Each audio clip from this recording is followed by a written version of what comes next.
key policy issue in Australia is that inflation is running way too high. And in the last monthly inflation data we got from the Australian Bureau of Statistics, we actually saw that inflation in April re-accelerated.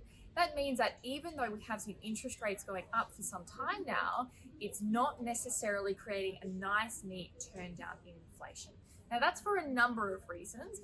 Goods inflation is still high, although because of a global slowdown in inflation, that is starting to ease. On the other hand, the amount of output that each hour or each dollar of labor is providing us is not going in the right direction, which is increasing inflation, particularly in services. And because there's so much savings from many households in the country, not all, but many, we are also seeing that businesses up until recently have been very comfortable passing on costs to consumers rather than those costs of doing business eating into their profit margins. There are a few different ways that we can see inflation come down.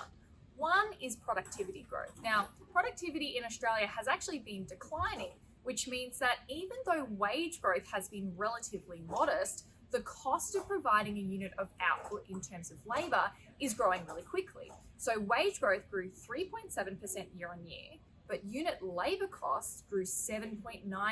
And that's because each hour of labour was actually producing less over the year. We can't do as much about productivity growth though as we can about demand.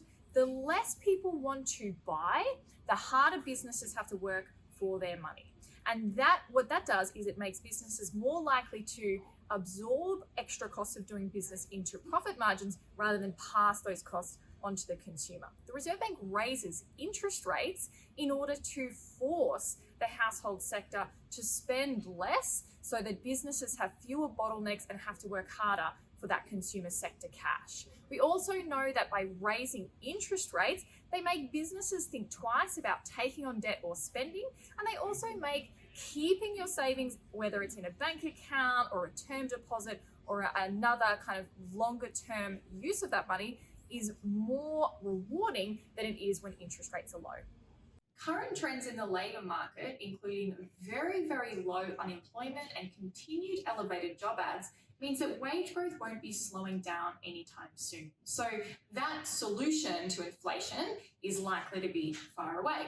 Of course, the more important part is productivity. Now, unfortunately, when the unemployment rate is low, that's really great for a lot of people because there's more people with jobs and there's less risk of losing your job and not being able to find a replacement income.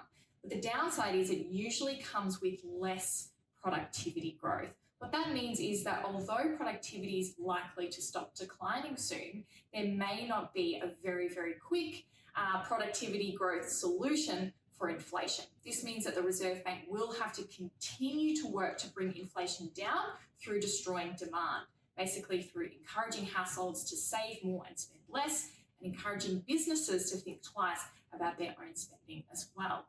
We think the Reserve Bank is likely to raise the cash rate to 4.6%.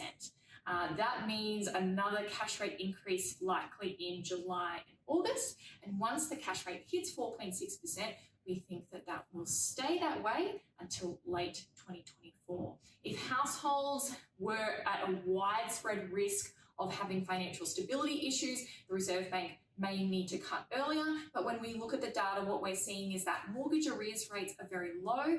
Many people with home loans do have excess savings buffers, and these things will really reduce the average household's risk of coming into financial stress. In saying that, of course, there is a huge distribution among households, and so economic pain, unfortunately, will not be felt evenly across households. There are some households that are already struggling, but there are more households in the Australian economy that will be able to muddle through, meaning that the Reserve Bank will not have a strong enough reason to cut rates for that purpose. We also have to remember that inflation hurts every single person, whereas higher interest rates only temporarily create economic pain